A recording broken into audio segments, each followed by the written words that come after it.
Alors on arrive à la dernière et courte partie. Non, à la dernière partie sur le statut effectivement de la liberté de la femme, avec un beau sujet sur la GPA.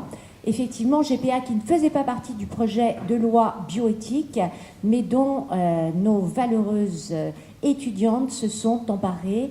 Donc maintenant, nous avons Laura, nous avons Annick et nous avons Elvire. Et ensuite, nous aurons la conclusion finale avec Aline.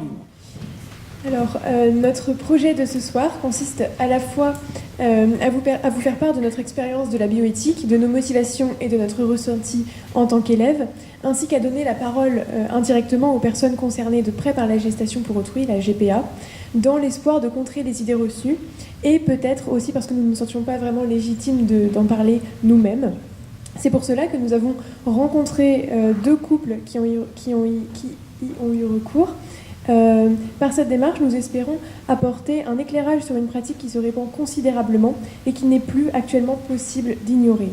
Mais d'abord, nous voulions faire un rapide tour d'horizon de ce qui pouvait se faire entendre sur le sujet. Après s'être un petit peu renseigné, on a effectué un sondage pour se faire une idée de l'opinion publique sur la pratique de la gestation pour autrui, sa rémunération et le statut de la mère porteuse. On a remarqué que les avis étaient très partagés, mais que les arguments revenaient. La moitié des personnes qu'on a interrogées étaient contre la pratique de la GPA pour des raisons éthiques, parce que selon eux, cela revenait à marchandiser le corps de la femme et à faire de l'enfant un objet de consommation. En revanche, beaucoup voyaient dans la démarche de la mère porteuse un geste altruiste et désintéressé, et ils reconnaissaient que la monétisation était nécessaire si on voulait encadrer les dérives. Enfin, même parmi les opposants à la GPA, une majorité était pour sa légalisation en France, dans un souci d'égalité et pour encadrer la pratique. En tout cas, la plupart des personnes n'étaient pas vraiment renseignées sur le sujet et elles ne voulaient pas formuler d'avis trop tranchés. Le débat autour de la GPA doit donc d'abord s'appuyer autour des témoignages de personnes qui y ont eu recours. Et c'est dans cette perspective que nous avons rencontré deux couples d'hommes français, parents d'enfants nés par GPA aux États-Unis. Et donc leurs enfants étaient âgés, quand nous les avons interrogés, de 9 et 5 ans pour le premier couple et de 5 mois pour le deuxième couple.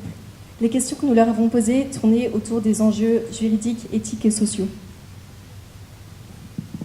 Tout d'abord, nous pouvons parler de la procédure suivie par ces deux couples pour avoir recours à la GPA à l'étranger. Une petite précision, ces deux couples ont décidé de ne pas recourir à l'adoption parce que l'adoption nécessite des délais assez longs et que très rares sont les pays où un enfant peut être adopté par deux hommes. Ils ont donc préféré envisager la GPA car cela leur permettait d'être plus rapidement et tous les deux parents.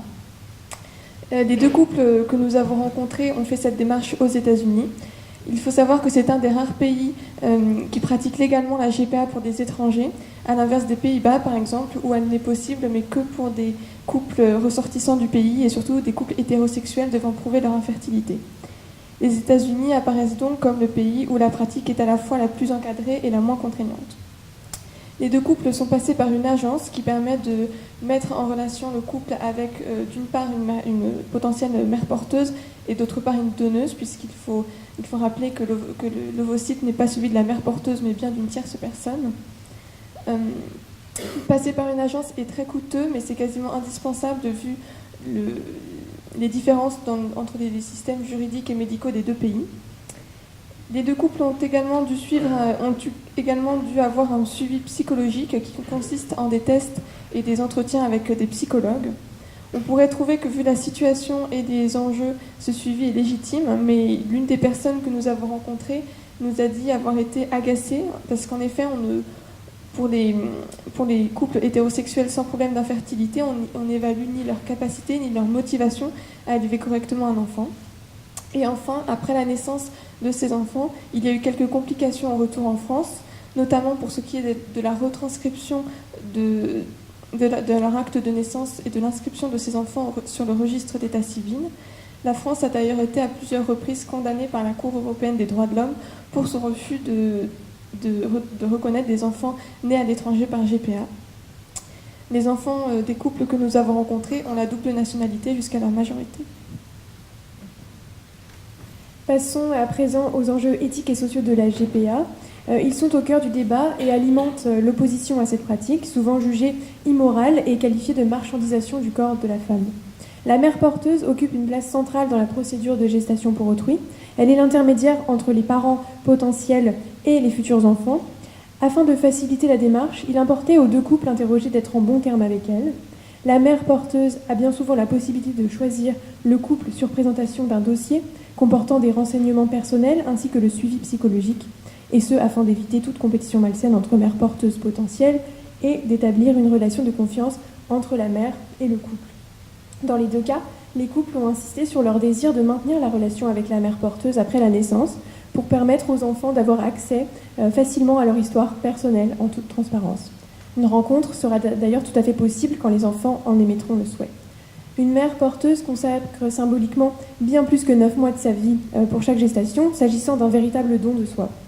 Même si la gestation est rémunérée, les deux couples décrivent l'acte comme une démarche altruiste, celle d'aider des familles qui ne peuvent pas avoir d'enfants en portant le leur. Nous leur avons demandé s'ils pensaient que la GPA non rémunérée pouvait être envisagée. Ils n'ont pas exclu cette possibilité, mais ont tout de même insisté sur le fait qu'une compensation était préférable, notamment pour soulager les frais médicaux, d'habillement, ainsi que la potentielle perte de salaire.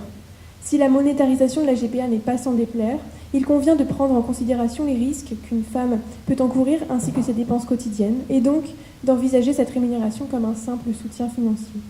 C'est une question qui fait débat sur le plan éthique, mais d'après nos témoins, la gratuité, bien qu'idéale en elle-même, serait très compliquée à mettre en place.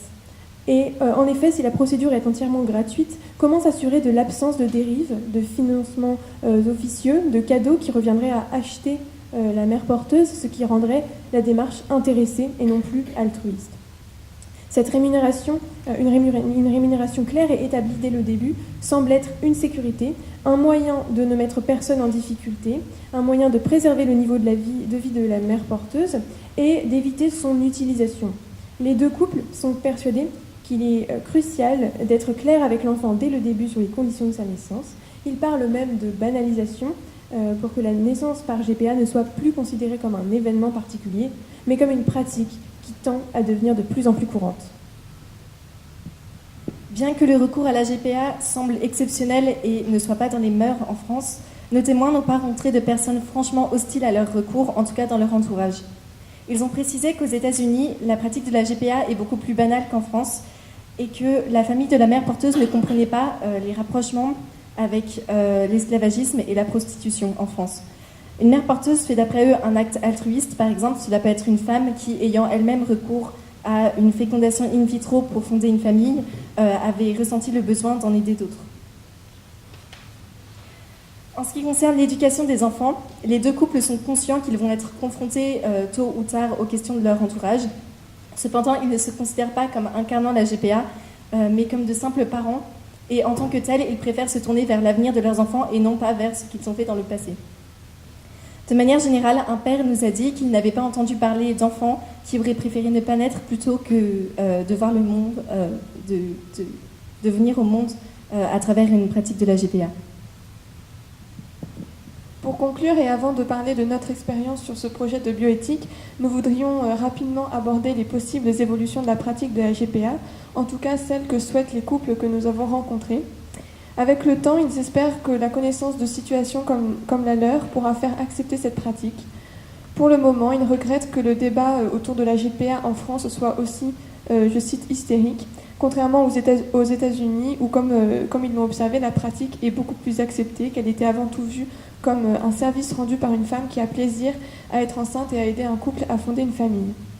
Ils souhaitent aussi rappeler que dans leur cas, toutes les personnes concernées par cette GPA étaient consentantes et qu'ils ne se sentent pas en position de se justifier dans une république où la devise est liberté, égalité, fraternité. On pourra conclure en citant les propos d'une de ces personnes que nous avons rencontrées. Je cite : « Je crois que, tout comme en matière de racisme, on a peur de ce qu'on ne connaît pas. » Rapidement, réfléchir sur ces questions d'éthique à l'heure des transformations sociétales qui s'opèrent nous semble à présent essentiel, et c'est sous l'impulsion de Madame Poletto-Forget que nous avons pris part à ce débat. Son enthousiasme sur le sujet nous a rapidement contaminés, et c'est aujourd'hui avec fierté que nous y apportons notre contribution, non plus comme simples élèves, mais bien comme citoyennes. Ce qui m'a beaucoup plu, Ce qui m'a beaucoup plu, c'est la liberté qu'on a eue dans ce travail, parce qu'on a choisi notre sujet d'après le thème général, mais donc on a fait en sorte qu'il nous intéresse.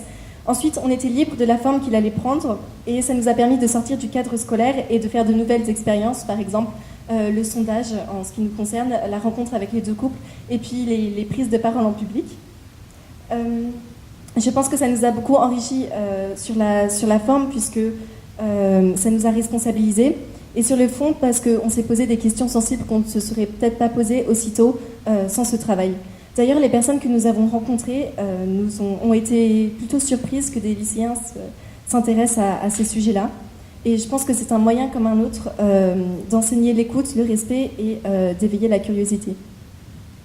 Très rapidement, nous sommes conscients qu'aborder de tels sujets en cours ne serait pas forcément facile partout, mais il faut faire en sorte de réunir toutes les conditions pour permettre un débat modéré et constructif.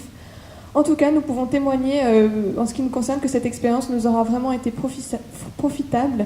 Nous sommes conscientes que cette possibilité n'est malheureusement pas offerte à tous pour le moment, ce qui est dommage, car c'est finalement ça peut-être l'intérêt des cours de philosophie. Au-delà de l'étude de concepts théoriques dans des livres, il s'agit de montrer que les enjeux politiques et philosophiques et éthiques se trouvent dans des situations très concrètes.